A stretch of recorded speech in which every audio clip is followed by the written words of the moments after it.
The Kitten's Garden of Verses by Oliver Herford. Winter and Summer.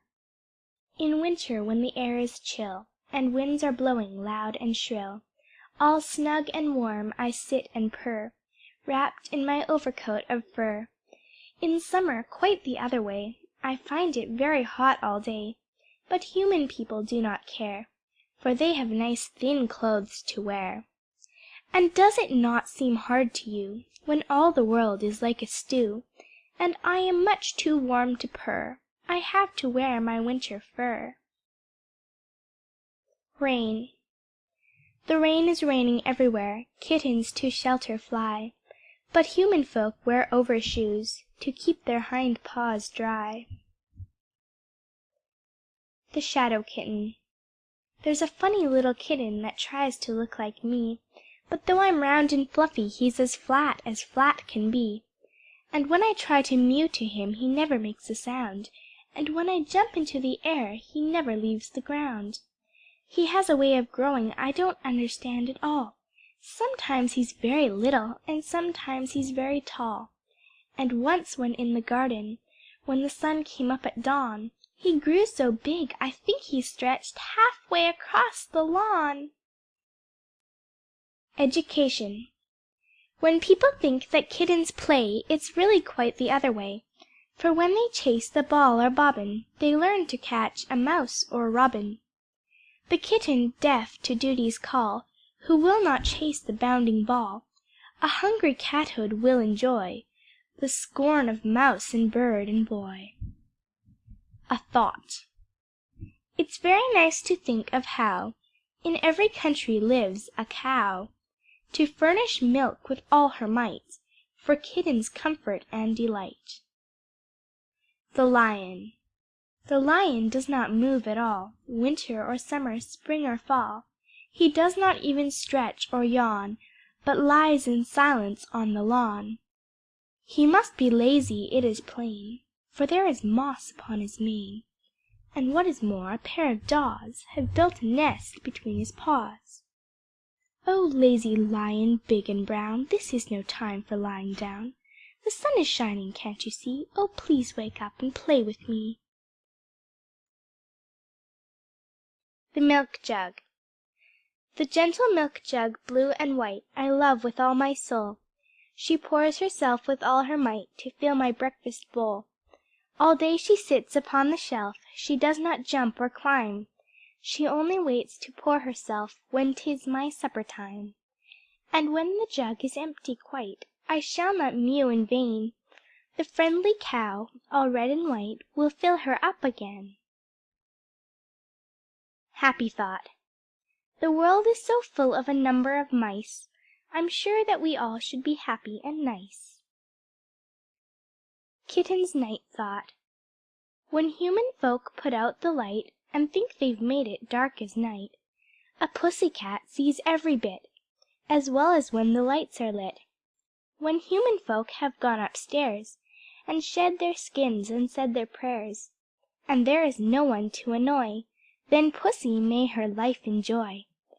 No human hands to pinch or slap, or rub her fur against the nap, or throw cold water from a pail, or make a handle of her tail. And so you will not think it wrong, when she can play the whole night long, with no one to disturb her play, that pussy goes to bed by day. The Puncture. When I was just a kitten small, they gave to me a rubber ball, to roll upon the floor. One day I tapped it with my paw, and pierced the rubber with my claw. Now it will roll no more. Good and bad kittens. Kittens, you are very little, and your kitten bones are brittle. If you'd grow to cats respected, see your play be not neglected. Smite the sudden spool and spring upon the swift elusive string. Thus you learn to catch the wary Mr. Mouse or Miss Canary. That is how in foreign places fluffy cubs with kitten faces, where the mango waves sedately, grow to lions large and stately. But the kitten cats who snatch rudely for their food, or scratch, grow two tomcats, gaunt and gory. Theirs is quite another story. Cats like these are put away by the dread S.P.C.A., or to trusting aunts and sisters, sold as sable muffs and wristers. Anticipation. When I grow up I mean to be a lion large and fierce to see. I'll mew so loud that cook in fright will give me all the cream in sight, and anyone who dares to say, "Poor puss," to me will rue the day. Then having swallowed him I'll creep into the guest room bed to sleep. Foreign kittens. Kittens large and kittens small, prowling on the backyard wall. Though your fur be rough and few, I should like to play with you. Though you roam the dangerous street, and have curious things to eat, though you sleep in barn or loft, with no cushions warm and soft, though you have to stay outdoors, when it's cold or when it pours, though your fur is all askew, how I'd like to play with you. The Joyride. When Mistress Peggy moves around, her dresses make a mocking sound. "You can't catch me," they seem to say, "I often steal a ride that way." Facilis ascensus. Up into the cherry tree who should climb but little me? With both my paws I hold on tight, and look upon a pleasant sight. There are gardens far away, where little foreign kittens play, and those queer specks of black and brown are naughty cats that live in town. And there among the tulips red, where I may never lay my head, I see the cruel gardener hoe the baby weeds that may not grow. Now I climb down, oh dear, I mew, which end goes first? What shall I do? Oh good kind gardener, big and brown, please come and help this kitten down. The whole duty of kittens. When human folk at table eat, a kitten must not mew for meat, or jump to grab it from the dish, unless it happens to be fish. The outing. My bed is like a little bark, the hatch is battened down, and in the basket cabin dark I sail away from town. Now when they lift the lid, a scene of wonder meets my eyes, tall waving feather dusters green that seem to touch the skies, and over all the ground is spread a rug of emerald sweet, most deep enough to hide my head, and tickly to my feet. And here's the cow, calm-eyed stands she, the genie of the jug, beneath the feather duster tree, and eats the emerald rug. The puppy. The puppy cannot mew or talk, he has a funny kind of walk, his tail is difficult to wag, and that's what makes him walk zigzag. He is the kitten of a dog, from morn till night he's all agog, forever seeking something new, that's good but isn't meant to chew. He romps about the tulip bed, and chews the flowers white and red, and when the gardener comes to see, he's sure to blame mamma or me. One game that cannot ever fail to please him is to chase his tail. To catch one's tail, twixt me and you, is not an easy thing to do. If he has not a pretty face, the puppy's heart is in its place. I'm sorry he must grow into a horrid noisy dog, aren't you? The moon. The moon is like a big round cheese that shines above the garden trees, and like a cheese grows less each night, as though someone had had a bite. The mouse delights to nibble cheese, the dog bites anything he sees, but how could they bite off the moon, unless they went in a balloon? And human people when they eat, they think it rude to bite their meat. They use a knife or fork or spoon. Who is it then that bites the moon? The golden cat.